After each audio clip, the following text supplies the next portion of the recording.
안녕하세요. 리브부동산 선문상식입니다. 요즘 아파트 청약에 당첨되기가 하늘의 별 따기인데요. 특히 분양가가 주변 시세보다 저렴한 단지는 로또 청약으로 불리면서 경쟁이 무척 치열하죠.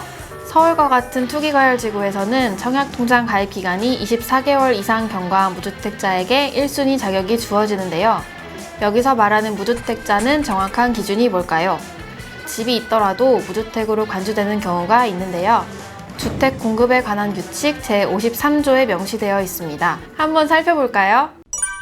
주택 공급에 관한 규칙 제53조 1호에는 상속으로 주택의 공유 지분을 취득한 사실이 판명되어 사업 주체로부터 부적격자로 통보받은 날부터 3개월 이내에 지분을 처분한 경우로 규정하고 있는데요. 다시 설명드리면 공유 지분을 상속받았더라도 무주택자로 1순위 청약을 할 수 있습니다. 이 경우 당첨 후 부적격 통보를 받은 날로부터 3개월 내에 지분을 처분하면 됩니다.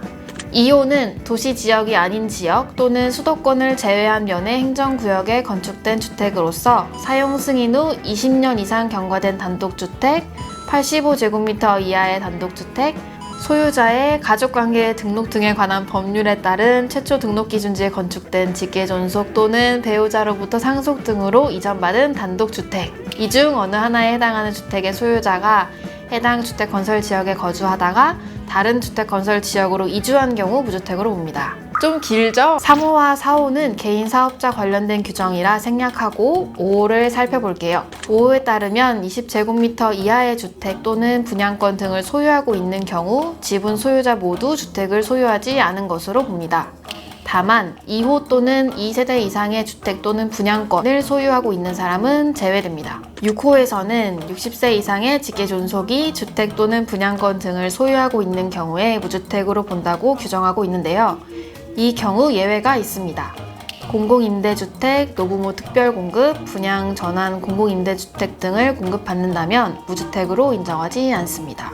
7호는 건물 등기부 또는 건축물 대장 등 공부상에는 주택으로 등재되어 있으나 주택이 낡아 사람이 살지 않는 폐가이거나 주택이 멸실되었거나 주택이 아닌 다른 용도로 사용하고 있다면 사업 주체로부터 부적격자로 통보받은 날부터 3개월 이내에 이를 멸실시키거나 실제 사용하고 있는 용도로 공부를 정리하면 무주택자로 간주한다는 내용입니다. 8호는 무허가 건물을 소유하고 있는 경우인데요.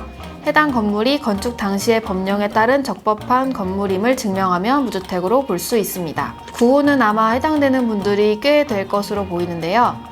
소형 저가주택 등을 1호 또는 1세대만 소유했다면 무주택으로 인정됩니다. 소형 저가주택은 민영주택 일반 공급에 청약하는 경우에만 무주택으로 인정해주는데요. 소형 저가주택을 공동명의로 보유한 경우에도 공동명의자 모두 무주택자로 본다는 점도 기억해두면 좋을 것 같습니다. 여기서 소형은 20제곱미터 이하 주택을 말하고요. 저가주택은 입주자 모집 공고일 현재 전용 면적 60제곱미터 이하 주택 또는 분양권으로서 공시가격이 비수도권은 8천만원, 수도권은 1억 3천만원 이하인 주택을 말합니다. 10호에서는 입주자를 선정하고 남은 주택을 선착순으로 공급받아 분양권 등을 소유하고 있는 경우에 무주택자로 본다고 명시했는데요. 경쟁 없이 미달인 주택, 즉 미분양 주택의 분양권을 가지고 있다면 무주택자로 간주합니다. 이때 해당 분양권을 매수한 것이라면 제외하기 때문에 이 주택이 됩니다. 끝났나 봐요. 여러분, 지금까지 청약 신청할 때 주택이 있지만 무주택에 해당하는 경우를 알아봤는데요. 내가 무주택인지 유주택인지 헷갈리신다면 내가 무주택인지 유주택인지 헷갈리신다면 주택 공급에 관한 규칙 제53조에 자세하게 나와 있으니까 꼭 다시 한번 확인해 보세요. 지금까지 리브부동산TV 3분 부동산 상식이었습니다. 안녕.